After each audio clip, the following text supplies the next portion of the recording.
안녕하세요. 재밌게 돈 벌자 잼돈입니다. 오늘은 장사하다가 임차인이 상가 경매를 당한다면 어떻게 해야 할까라는 주제로 이야기해 보려고 합니다. 이 내용은 일반적인 것이 아니고 장사하는 임차인이 상황이 모두 다 다르기 때문에 각자 자기의 상황에 맞춰서 판단을 잘 하기 위해서 이 영상을 남깁니다. 저는 경매로 상가를 구매하는 입장에서 어, 말씀을 드리는 거예요.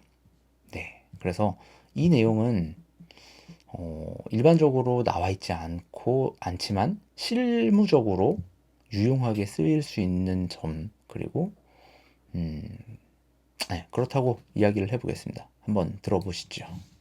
자, 장사를 잘 하고 있다가 아이고, 자, 장사하는 사장님이 자, 장사하다가 법원에서 갑자기 와요. 찾아옵니다. 그때 이 상가가 경매가 진행이 된다고 합니다. 당황스럽죠? 내 보증금은, 내 권리금은 어떻게 해야지? 그때부터 머릿속이 복잡해집니다. 자, 그런데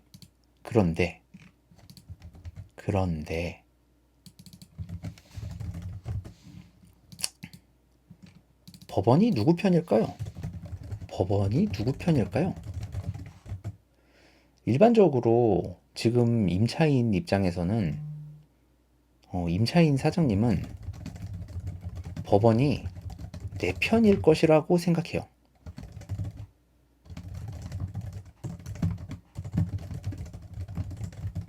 왜 그럴까요? 왜 그럴까? 상가 경매, 빚을 갚지 못해서 상가가 경매당하는 주인은 나쁜 놈, 임차인은 피해자 라는 상식을 하기 때문에 법원이 내 편일 것이다 라는 착각을 합니다. 제가 보기엔 이건 착각이에요. 자, 그래서 법원이 물어봐요. 조사관이. 그래서 법원이 묻는 것에 잘 답변을 하죠. 왜냐하면 나를 도와줄 것이라고 생각하니까요. 그런데 법원은 누구 편도 아니에요. 그저 할 일을 하는 겁니다. 무슨 일? 민사집행법에 의해서 경매라는 절차를 진행하는 걸 뿐이에요. 그러므로 법원을 내 편이라고 생각하지 마세요. 이해되셨죠? 자, 대부분의 임차인들은 법원의 조사에 매우 성실히 답변을 해요. 제가 이제 카페 아프니까 사장이다 카페를 많이 들어가요. 여기서 경매라는 제목으로 보면은 참 마음 아프신 분들이 많아요. 이거 봐요. 임차 중인 경매, 상가 경매, 상가 경매, 임차 상가 경매. 제가 이 글을 보다가 이 영상을 남기는 거예요. 어떻게 해야 되냐. 자, 끝까지 한번 또 이야기 계속해서 해보겠습니다. 자, 그래서 법원이 오면 여기서부터 첫 단추를 잘 끼워야 된다. 첫 단추를 잘 끼워야 된다. 꿰어야 하는데 점점점 이미 다 까불러졌네? 이런 씨. 제가 이렇게까지 표현을 하는 이유는 이미 내 패를 까고 나서 이 영상을 보면은 너무 그렇기 때문에 일단은 뭐 모르겠어요. 일단은 해봅시다. 예. 일단은 이 내용이 왜 제가 이 내용을 말씀드리냐면은 예. 좀 속상해. 빨강색이야. 자, 일단은 일단 경매라는 거에 대해서 좀 더 이야기해 봅시다. 경매가 진행되면 법원이 왜 올까요? 현장 조사를 하기 위해서 오는 거예요. 임차인이 어떤 조사를 하죠? 감정평가도 하고 이 물건이라고 해요. 부동산에 하자는 없는지 아니면 임차인이 누군지 임차인이 대항력이 있는지를 매우 여쭤봐요. 임차인의 대항력. 이게 되게 중요해요. 결국에는 뭐 딴 건 다 이제 거두절미하고 법원에 왜 올까요에서 가장 중요한 거, 여러분한테 사장님한테 되게 중요한 거는 임차인이 대항력이 있냐 없냐. 이게 중요한 거예요. 이것 때문에 오는 거예요. 이것 때문에 사실상.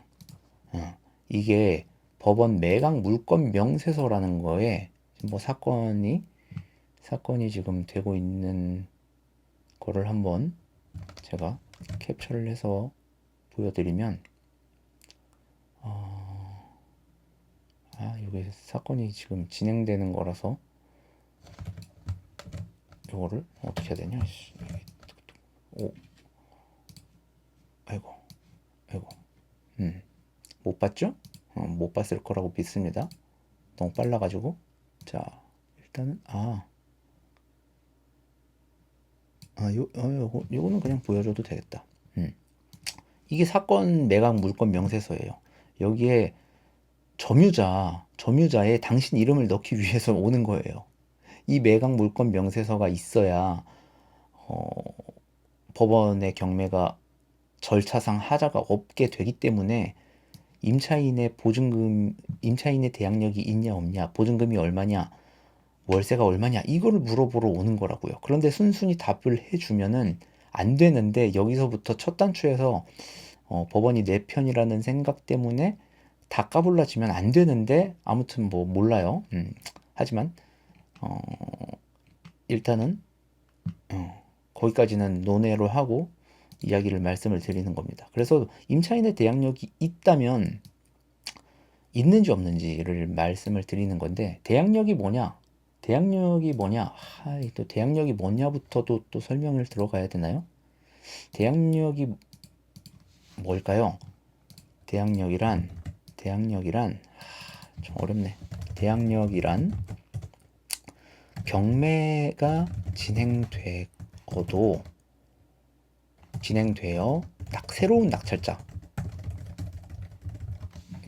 새로운 낙찰자에게 부동산을 인도하지 않을 권리, 즉 장사를 계속 할 수 있는 권리가 있느냐입니다. 그게 대항력이에요. 대항력. 한자로 대항력인가? 한자겠지? 네. 그래서 대항력이라는 거에 대해서는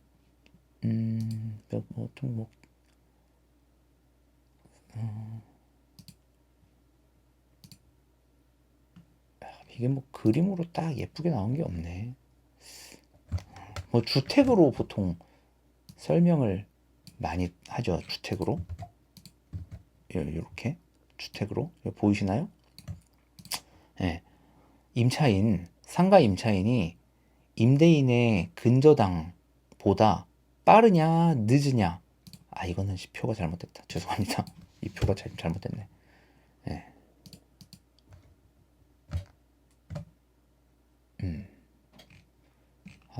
마땅한 그림이 없네.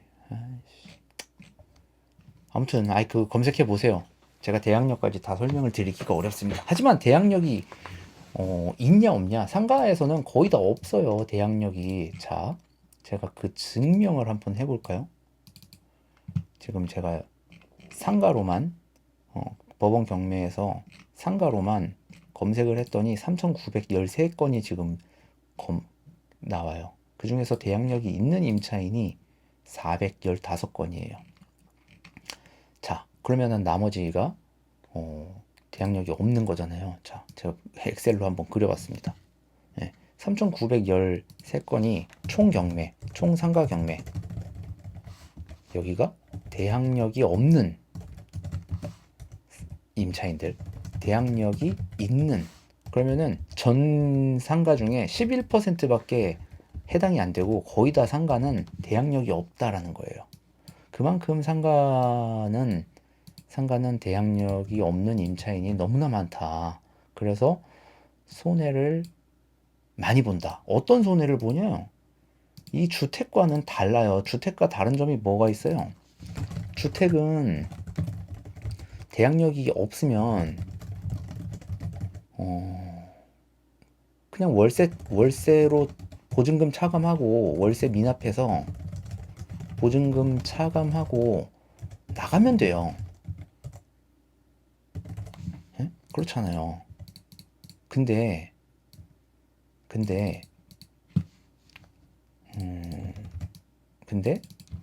상가는 내 인테리어, 뭐 권리금을 주고 들어왔으면 권리금 비용, 권리금 주고 왔으면 이게 크단 말이에요. 이게 보증금보다 이게 커요. 인테리어가 못해도 억 단위로 들어갈 수도 있어요. 그죠? 응?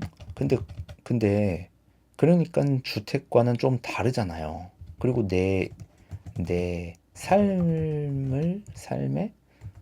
현금 흐름 수입원이잖아요. 이게 다른 거잖아요. 그러니까 상가 경매에서 주택 경매랑 똑같이 동일하게 하면 안 된다는 거예요. 그래서 지금 이 영상을 남기는 건데, 지금 뭐 결국에는 좀 서두가 좀 길었어요. 그래서 자, 여기서 이제 좀 더 이제 조금 본문으로 들어가 보겠습니다. 그럼 상가 경매에서 대항력이 있는 경우가 있을 것이고 대항력이 없는 경우가 있겠죠. 대항력이 없는 경우. 그죠? 이거는 바꿀 수가 없잖아. 내가 갑자기 없는 대항력을 만들어낼 수 있는 것도 아니고, 그죠? 그리고 장사가 잘 되는 경우가 있고, 장사가 중간쯤 되는 경우가 있을 것이고, 장사가 아예 안 돼. 장사가 망하는 경우도 있을 거 아니에요. 그죠? 이렇게 세 가지의 경우가 있다고. 그죠? 자, 그러면은 한번 볼게요. 여러분이 상가 경매에서 할 수 있는 거는 딴 게 없어요. 여러분의 선택지 상가 경매에서 상가 임차인이 할 수 있는 거는 뭐가 있을까요? 월세를 미납한다. 관리비를 미납한다? 이렇게 두 가지. 그리고 지금 제가 말씀드리는 게 배당 신청을 해야 할까? 말아야 할까? 이 논점 때문에 지금 제가 이 글을 남기는 거예요. 이게 지금 오늘의 핵심 주제입니다. 핵심. 이게 핵심이에요. 지금 이게 핵심이에요. 이것 때문에 지금 이 영상을 남기는 거예요. 자 보세요. 대항력이 있는데 장사가 잘 돼. 그러면은 배당 신청을 해야 될까요? 말아야 될까요? 응? 만약에 배당 신청을 한다면 이 경우에 배당 신청을 한다면 어떻게 될까요? 이거 왜 이래? 이거 어떻게 해야 돼? 좀 작게 안 되나? 배당 신청을 한다면 쫓겨나는 거예요. 배당 신청은 뭐예요? 그럼 배당 신청이 뭐냐? 자, 배당 신청이 뭘까를 지금 그럼 거기서부터 또 들어가야 되는구나. 참 어렵네. 자, 배당 신청이란 게 뭘까? 뭘까요? 받을 돈이 있으면 배당 신청을 해서 배당 경매로 매각된 금액에서 남는 돈을 주겠다. 금액에서 돈을 나눠주겠다는 거예요. 즉 보증금이에요. 이거는 보증금의 영역만 나눠준다는 거예요. 문제가 이거예요. 내 권리금 인테리어 권리금 없어요. 그런 건 몰라. 이게 지금 핵심이라고. 법원 조사관은 이런 거를 신경을 안 쓰는 거예요. 인테리어랑 권리금이 더 중요한데 제가 생각하기엔 이게 더 큰 금액인데 요거는 난 모르겠고 보증금만 어떻게 돌려주고 보증금을 받을 게 있으면은 받아가라. 이것 때문에 지금 배당 신청을 하라라고 하는 건데 상가를 직접 운영하는 자영업자 입장에서는 보증금이 중요한 게 아니라고요. 인테리어나 권리금이 훨씬 더 중요할 수 있다는 거예요. 자, 그러면 자, 대항력이 있는데 장사가 잘 되면 배당 신청을 하면은 어떻게 돼요? 경매로 낙찰되면 쫓겨나요. 배당 신청을 했으니까 왜 그럴까요? 왜 그럴까? 응? 상가 원상복구 특약 때문에 그래요. 요게 있으니까 어차피 장사가 잘 되든 안 되든 원상복구를 하고 나가야 되잖아요. 임차인은. 그러기 때문에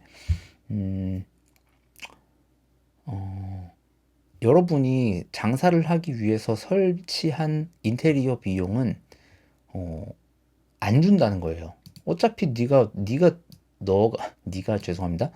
당신들이 돈 벌기 위해서 설치한 거를 왜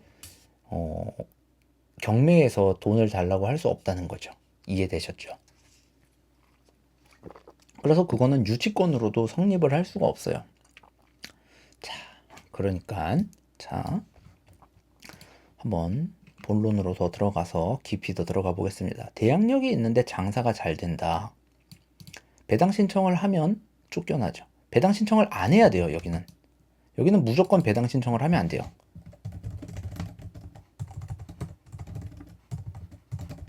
안 한다. 안 하고 보증금이랑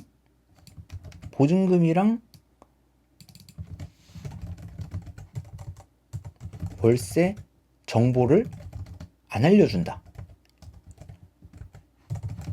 이게 오히려 도움이 돼요. 여기서는. 그죠? 왜 그럴까요? 장사가 잘 되면 새로운 낙찰자가 만약에 여러분이 배당 신청을 했다고 쳐봐요. 요 경우에 지금 이 경우 여기 요 대항력이 있는데 장사가 잘 되는 경우 말씀드리는 거죠.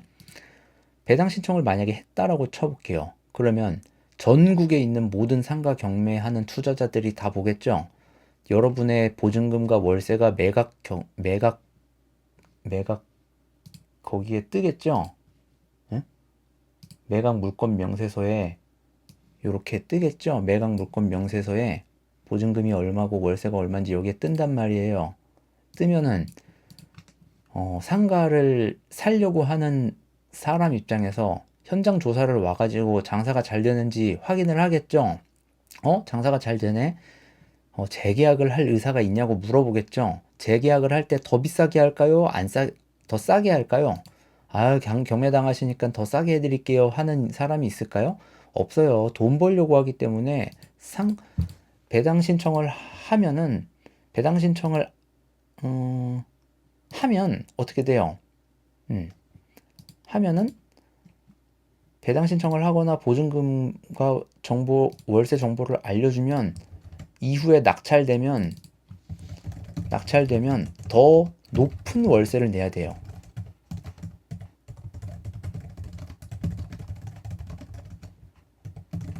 네. 이렇게 될 거예요. 장사가 잘 되기 때문에. 장사가 잘 되니까 여러분은 더 높은 월세를 내고라도 재계약을 할 수밖에 없는 상황에 처해진다는 거죠. 그죠? 자, 일단은 여기까지 설명이 된 것 같아요. 그래서 장사가 잘 될 때는 배당 신청을 하지 마세요. 하지 마시고 직접 낙찰 받으세요. 직접. 요거 직접 낙찰 받는 게 훨씬 더 좋아요. 그리고 보증금이랑 월세를 안 알려줬죠? 안 알려주니까는 상가를 낙찰 받으려고 하는 사람은 최대한 보수적으로 할 거예요. 지금 내가 배당 신청을 안 했으니까 배당 신청을 안 하고 보증금과 월세를 모르는데 어떻게 낙찰자가 더 비싸게 들어오겠어요? 당신에게 물어줘야 될 보증금이 1,000만 원일지 2천만 원일지 1억 원일지 모르니까요. 그러니까 절대 배당 신청을 안 하고 보증금과 월세 정보도 안 알려주는 게 좋아요. 그리고 이 경우에는 월세 관리비를 잘 내면 돼요. 네, 이때는 문제가 없죠. 자, 그리고 장사가 대항력이 있는데 장사가 망하는, 장사가 안 되는, 망하는, 안 되는 경우라고.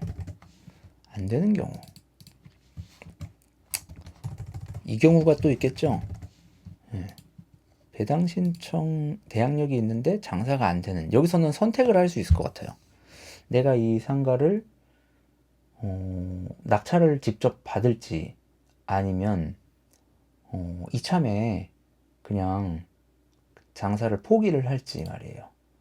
그래서 장사가 안 되면 어차피 장사를 접을 생각이었다. 그럼 배당 신청을 하면 될 것 같아요.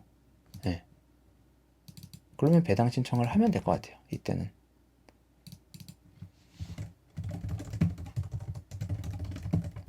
이때는 그냥 배당 신청을 하면 될 것 같아요.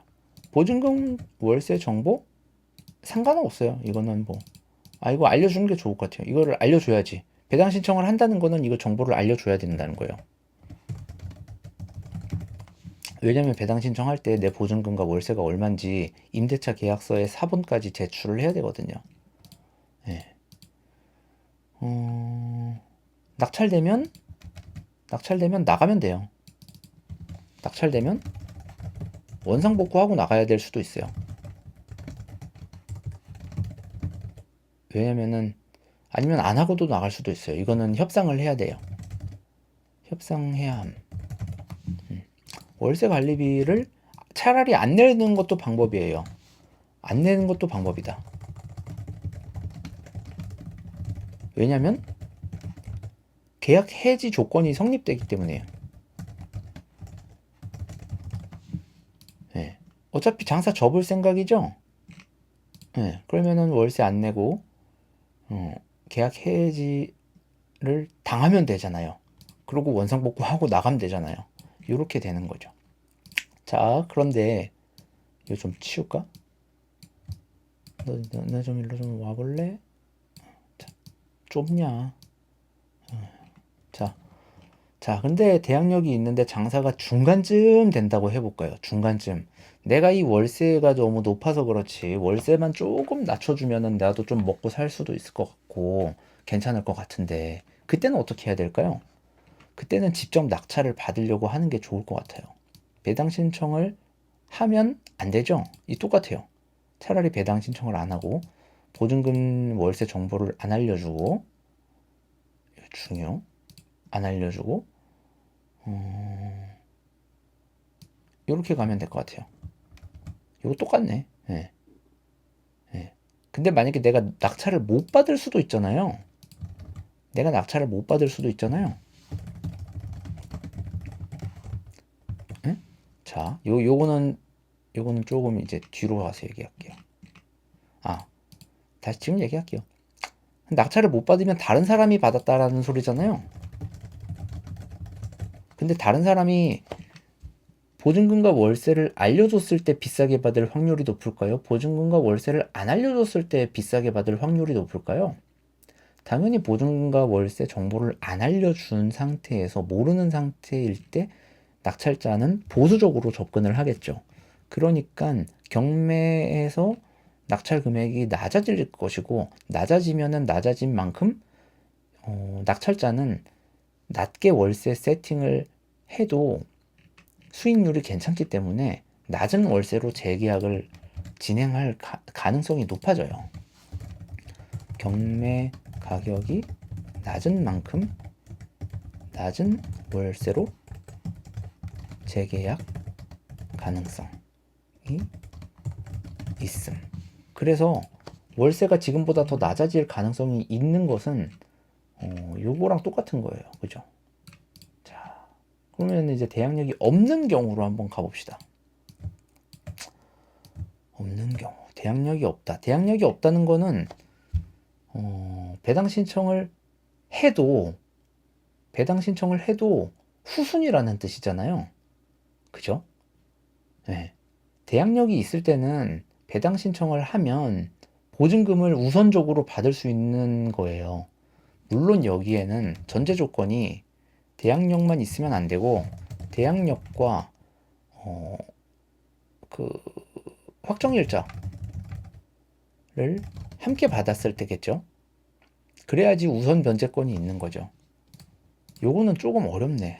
여러분 이 경매를 모르는 분께 이거를 설명드리기가 참 어려운데 우선은 너무 디테일하게 들어가면은 머리가 복잡하니까 이런 틀이 있구나라는 정도를 일단은 이해해 두고 나의 상황에 맞춰서 계산을 좀 해봐야 될 것 같아요. 예, 그렇기 때문에 너무 디테일하게 말씀을 드리지는 않겠습니다. 그럼 머리가 너무 복잡해질 것 같아요. 자, 그럼 대항력이 없는 경우에는 어차피 내가 보증금을 못 받죠? 여기 어차피 못 받는다. 배당 신청을 그러면 왜 해야 됐지? 어차피 못 받아. 뜬 보증금 전액. 자, 그럼 어떻게 해야 될까요? 이때는 보증금 어차피 못 받아. 그러니까는 보증금 월세를 내야 될까 안 내야 될까? 월세랑 관리비를 안 낸다. 일단 안 낸다. 안 낸다는 게 내 꽁돈으로 쓴다는 게 아니라 일단은 차곡차곡 통장에다가 따로 모아두세요. 이거 나중에 필요할 수 있어요. 안 내는 게 맞는 것 같아. 네. 근데 좀 애매하네.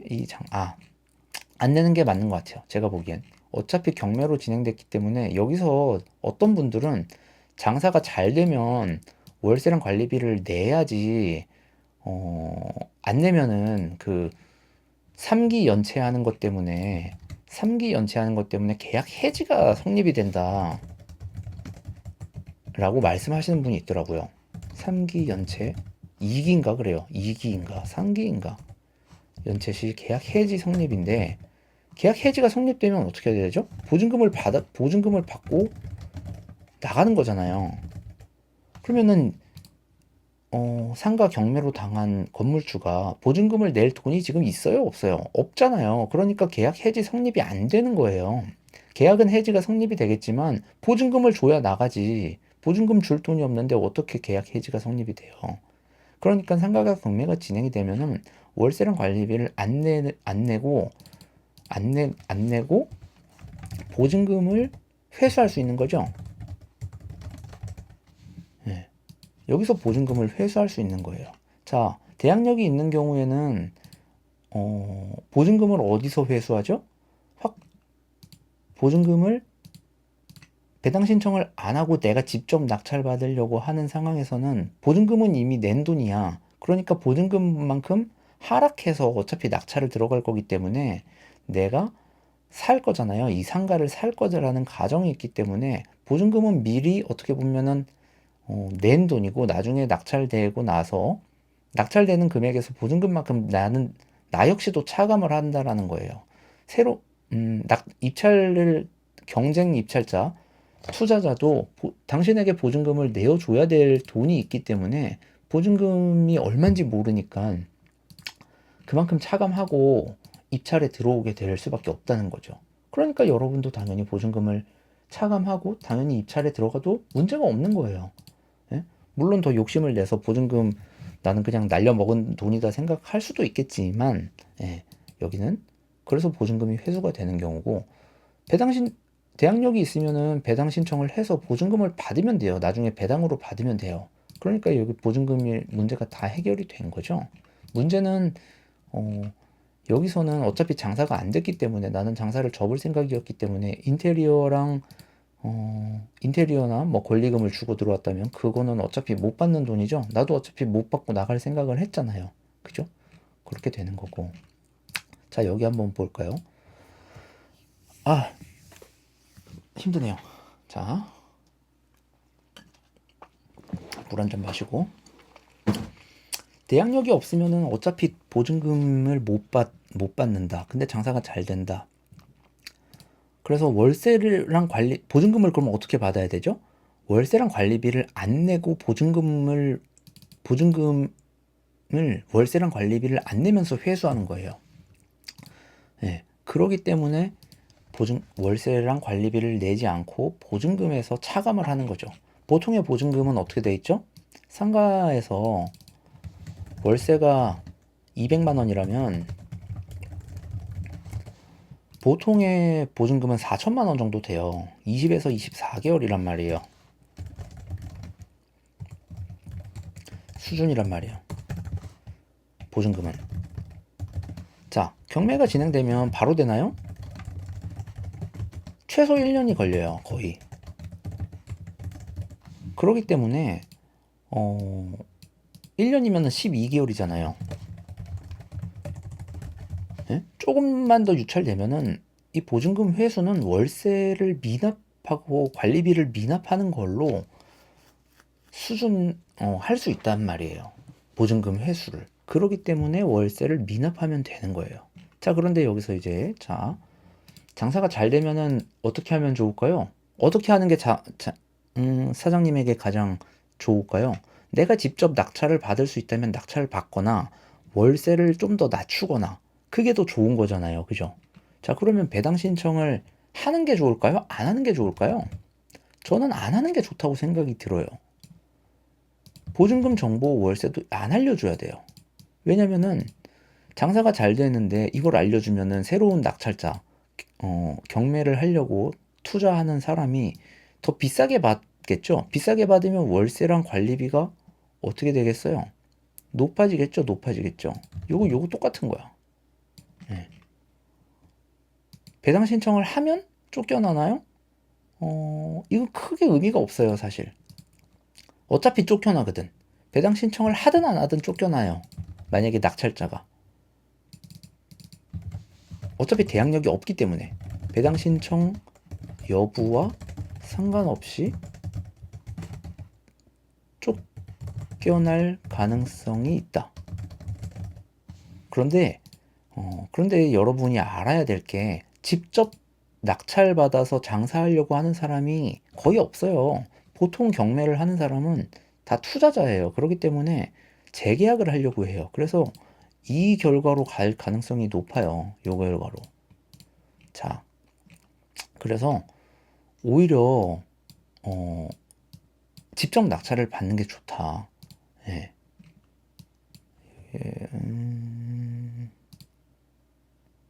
이기, 삼기, 계약, 해지, 성립.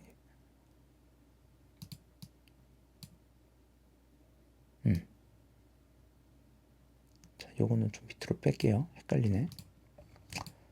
자, 그럼 만약에 내가 낙찰을 못 받으면, 이거 똑같은 거죠? 얘가 여기 따라온다고. 내가 못 받더라도 다른 사람이 받아가면은 경매 가격을 최대한 낮게 낙찰되도록 하려면은 요거를 안 알려주는 게 좋다고요. 자, 그리고 장사가 안 되는 경우 여기서 이제 딜레마에 빠집니다. 장사를 접을 생각인가요? 그러면은 배당 신청하세요. 배당 신청을 하는 게 맞아요. 그러면은 보증금과 월세는 당연히 알려주겠죠. 낙찰되면 그냥 톡 끼면 돼요. 뭘 원상복구야. 낙찰되면 그냥 톡 끼면 된다. 그냥 연락 씹고 나가면 돼요. 이사비 협상하면 돼요. 새로운 낙찰자랑 이사비 협상하면 돼요. 요거는 일단 이사비를 뭐 몇천만 원 뭐 이렇게 말도 안 되는 소리고, 뭐 한 100만 원 받으면 많이 받았다고 생각이 들어요. 월세 관리비 안 내면 되고. 보충 설명이 있어서 요거 수정해 보고 있습니다. 이게 낙찰되면 그냥 톡 끼면 된다라고 말씀을 드렸던 것은 내가 배당을 받을 게 없을 때예요. 배당 신청을 했지만 내가 소액 임차인도 아니고 배당을 받을 게 만약에 없다. 배당을 전혀 받을 게 없다면 그냥 톡 끼면 돼요. 근데 배당을 받을 게 있다. 그러면은 톡 끼면 안 돼요. 이게 왜냐면은 배당에 참가를 하려면 낙찰자의 인감증명서가 첨부된 명도 확인서를 받아야 돼요. 그거를 낙찰자가 써주거든요. 그러니까 여기 명도, 혹시 배당금이 있다면 명도 확인서를 낙찰자로부터 받아야 됩니다.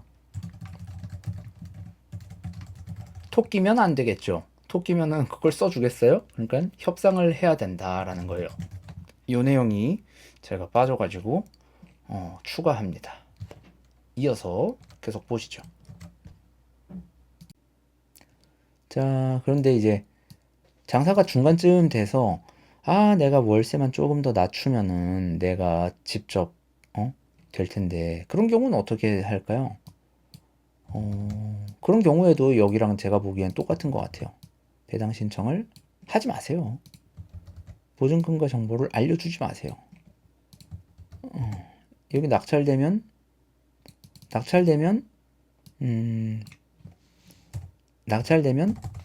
낮은 월세로 재계약 가능성이 있다. 요게 있는 것 같아요. 자, 그리고 보증금은 당연히 똑같이 여기랑 지금 똑같은 거죠. 이렇게 가는 거죠. 낙찰을 받으면 요거 지금 여기 따라오는 거고. 자, 됐습니다. 이 점 어느 정도 정리가 된 것 같아요. 근데 여기서 이제 또 그 얘기를 많이 하세요. 최우선 변제금. 상가임대차 보호법에서 최우선 변제금인데, 이게 적용이 되는 사람은 잘 보세요. 서울 경기도를 볼게요. 보증금과 월세의 환산 계산 방법. 환산 계산 방법이라는 것은 보증금 월세에 곱하기 100을 하고 보증금을 더하는 거예요. 만약에 월세가 200이고 여기 월세가 200이고 보증금이 4천이다. 그러면은 200에 곱하기 100을 하면은 2억이죠. 그럼 2억 곱하기 4, 보증금 4천이니까 2억 4천만 원이 되는 거예요. 그거보다 낮아야 된다. 그리고 근저당 설정일이 언제냐가 되게 중요해요.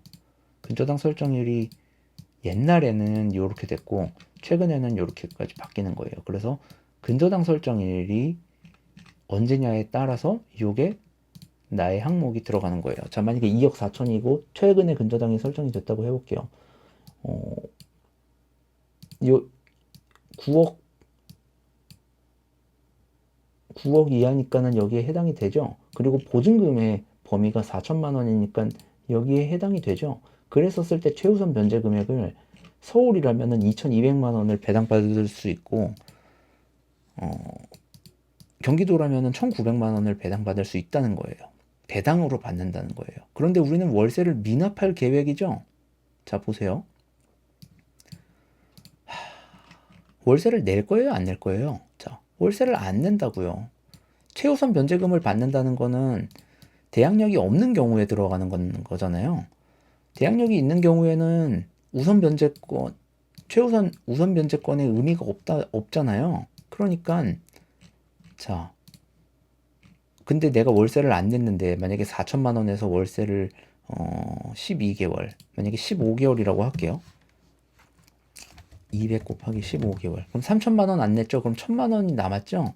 1,000만 원을 못 받았죠? 그런 경우에는 여기서 최우선 면제 금액에서 여기서 이제 또 1,900만 원을 다 받는 게 아니라 또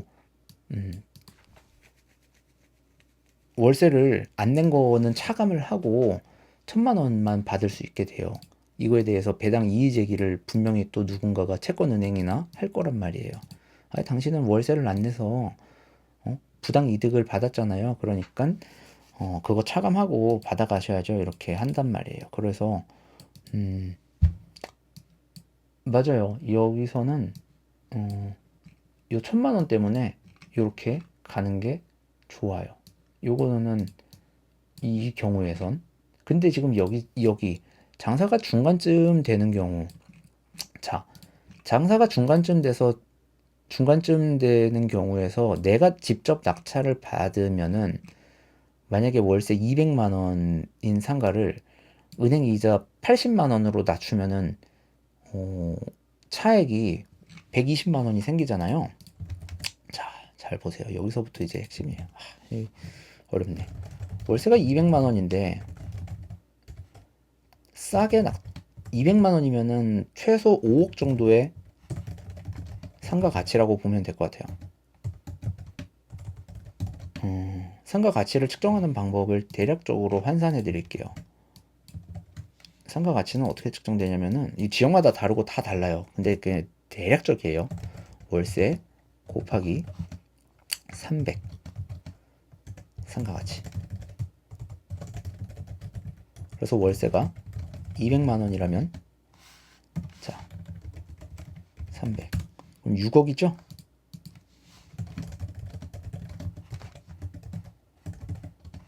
보다 낮거나 저는 그래서 대략 한 5억 정도라고 보는 거예요. 경매에서는 4억에서 5억 정도.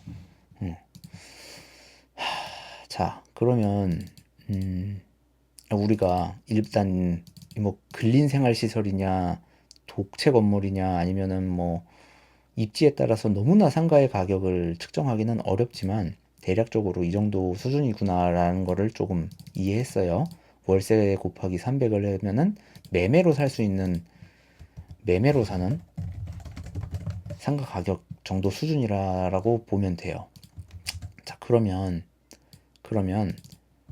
이거를 매매로 샀었을 때 6억인데 경매로 사면 이거보다 더 싸게 사야 되겠죠. 그러니까 경매를 할 거 아니에요. 경매로 사면 더 싸게 4억에 보통 낙찰이 된다고 칠게요. 4억에 낙찰 받으면은 어떻게 될까요? 자,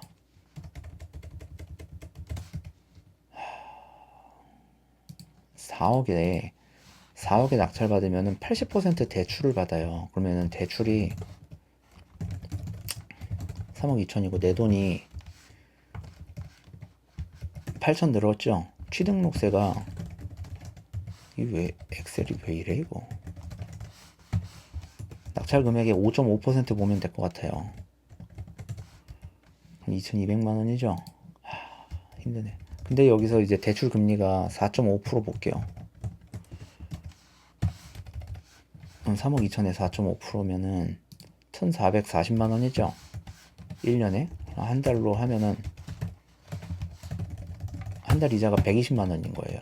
아까 전에 우리가 2억 월세 200만 원짜리 당신은 월세 200만 원을 내고 있었는데 이거를 4억에 낙찰 받으면은 한 달 이자가 120만 원으로 내려가는 거죠. 물론 내 돈 8천만 원이 들기는 하죠. 하지만 나는 장사를 어딘가에선 계속 해야 되죠. 그러니까 8천만 원 내 돈이 들어가더라도 대출 3억 2천 받고 월 120만 원으로 하면은 차액이 80만 원이죠. 제가 이 차액을 손님 마진이라고 이름을 붙였잖아요. 그죠?